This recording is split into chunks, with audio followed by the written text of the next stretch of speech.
Hello, bonjour à tous et bienvenue dans cette seconde vidéo. Je vous ai laissé un petit moment, je sais, mais je vous ai préparé des vidéos de dingue, dont celle-là aujourd'hui. Alors, aujourd'hui c'est quelque chose de spécial, je vous ai préparé une frise chronologique parce que je pense que c'est une bonne idée de replacer l'histoire alors que certains y croient ou non à certaines périodes, comme les dinosaures ou l'évolution.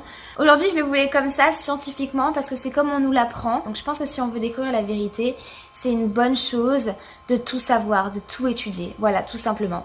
C'est aussi mieux pour te situer mieux dans le temps. J'espère que je vais vous remémorer beaucoup de choses de l'école, voilà tout ça, ou peut-être que vous allez même apprendre des choses aujourd'hui, qui sait hein.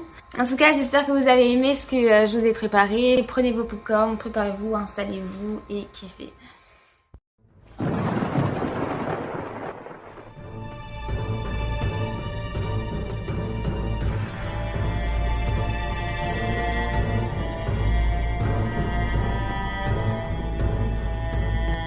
Alors, j'espère que vous êtes tous bien installés et que vous êtes prêts pour commencer. Voici le début de la création, qui scientifiquement on appellera la théorie du Big Bang. Même si aujourd'hui, après des dernières recherches, les scientifiques ne sont plus sûrs et qu'ils ne l'ont jamais été, tout commencera par là. Commence là la création de notre univers, les étoiles et les planètes, dont la Terre. En ces temps-là, la Terre ne forme qu'un seul grand continent.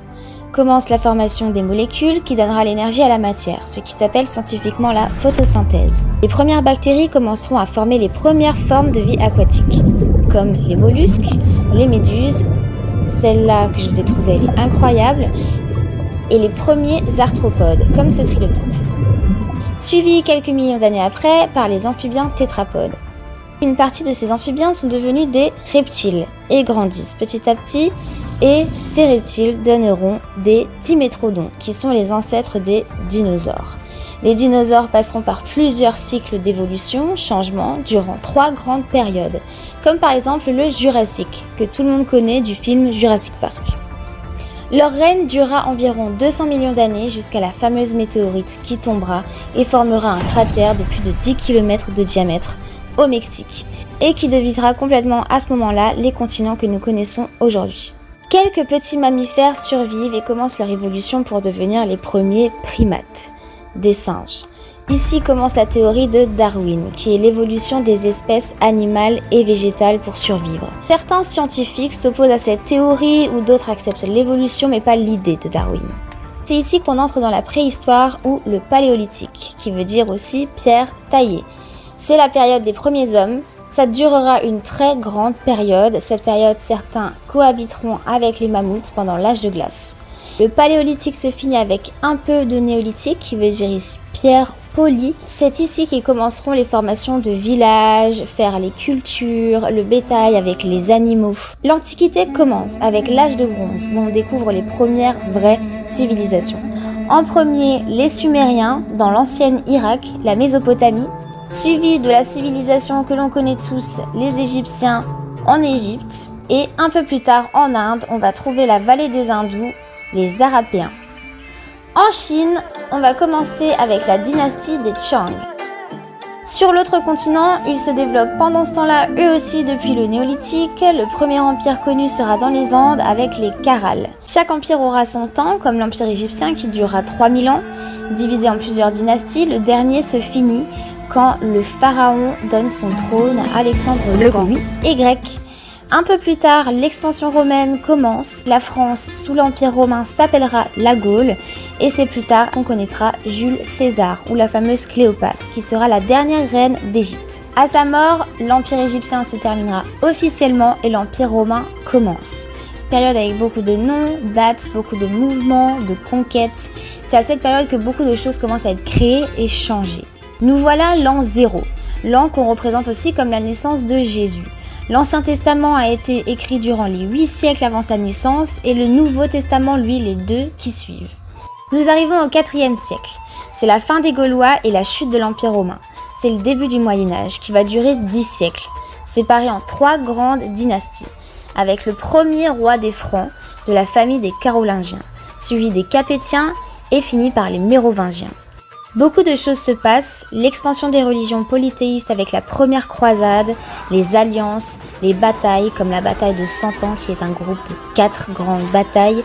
C'est le début de l'histoire de France et ses familles royales qui sont au centre des influences avec l'évolution des religions monothéistes.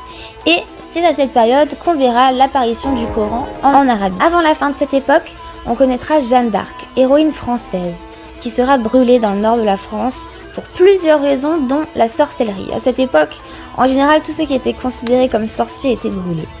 Pour finir ce siècle avec la découverte de l'Amérique et les Indiens d'Amérique par Christophe Colomb, commencera doucement l'esclavage petit à petit dans certains pays. En réalité, vous savez, le premier à avoir découvert l'Amérique était un viking, Leif Erikson, 500 ans auparavant. Nous voilà au temps moderne, au XVIe siècle, où commence l'époque du roi Henri II, ou le roi fou, et sa reine Catherine de Médicis. Époque intéressante et importante où on découvrira les prédictions de Nostradamus et bien plus encore. Dans le siècle d'après, commence officiellement l'esclavage en Amérique avec le premier bateau venu d'Afrique. Il commencera à disparaître fortement le siècle d'après en France, car au XVIIIe siècle, il y a plusieurs coups d'État. C'est la Révolution française, avec le début de l'abolition de l'esclavage, le peuple haïtien qui sera le premier à gagner son indépendance en 1804, suivi par l'abolissement total 40 ans après. Pendant ce temps-là, aux États-Unis se déroulent des guerres comme la guerre de sécession avec Abraham Lincoln, qui lutte contre le Sud et l'esclavagisme. C'est le siècle d'après que l'esclavage sera aboli totalement dans le reste du monde. En France, au XXe siècle, on commencera par créer la séparation de l'Église à l'État. Ça veut dire que la France ne représente plus de religion et laisse libre à chacun de croire en ce qu'il veut. Ce siècle connaîtra beaucoup de guerres marquées dans l'histoire comme ces deux grandes guerres mondiales. La première étant de 14-18, destructive et abominable. C'est ici qu'on a eu les premiers retours de soldats revenant de la guerre qui étaient complètement fous. Ensuite, on a la seconde, 39-45, pour combattre Hitler et les nazis, qui, eux, ont des idées complètement folles. Ils veulent juste détruire une population entière. En Chine, c'est aussi la guerre, avec l'invasion des Japonais qui auront plusieurs conflits, dont avec les États-Unis. C'est ici que seront créés les kamikazes de l'armée japonaise et que seront lâchées les deux premières bombes nucléaires par les USA, créant ces deux villes connues au Japon, Hiroshima et Nagasaki. On arrive au début de la guerre en Palestine, guerre qui continue toujours et qui ne devient malheureusement pas meilleure du tout depuis. On sait tous ce qui s'est passé il y a 3 mois avec le retour des talibans en contrôle total du pays, c'est juste atroce. Commence la guerre d'Algérie avec l'invasion française, qui se calmera avec l'arrivée de Charles de Gaulle qui deviendra président de la France. De l'autre côté de l'océan, c'est le début de la guerre du Vietnam, qui sera la plus longue de ce siècle et durera 20 ans. Cette guerre fera commencer un nouveau mouvement de paix dans les années 60. C'est le début des hippies, Peace and Love, qui lutteront pour beaucoup de causes, non pas seulement la paix, mais qui sera stoppée 10 ans après pour différentes raisons. C'est surtout parce que l'État, le gouvernement, la société n'aimaient pas ça. Depuis là, énormément de choses partout dans le monde se sont passées. Certains d'entre nous se souviennent de la chute du World Trade Center, ou vivent même des catastrophes naturelles dévastatrices, ou encore le Covid qu'on vit actuellement depuis 2019. Ce que je me demande, c'est qu'est-ce qu'on aura après ? Quelles seront les prochaines choses qu'on marquera dans l'histoire ?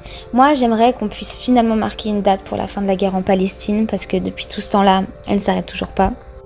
Comme moi, j'espère que vous avez pu vous imaginer un petit peu quelques secondes dans chaque époque. Et je me dis à chaque fois que c'est dingue. Il y a des gens qui étaient ici, la vie elle était comme ça. Et comment est-ce que tu es sûr que tout ça est vrai ? Durant tout ce temps d'histoire, pensez-vous que c'est pas possible que des informations ont été changées ? Comme genre le principe du téléphone arabe, où on commence avec « j'ai mangé du gâteau » pour finir avec « il a mangé des haricots ». Genre, s'il vous plaît, pensez-y. Du coup, je voudrais vraiment que pour la prochaine fois, vous vous posiez cette question. Est-ce que tout ce qu'on m'a appris est vrai ? Laissez-moi vos commentaires, partagez, qu'on soit le maximum possible pour commencer au début.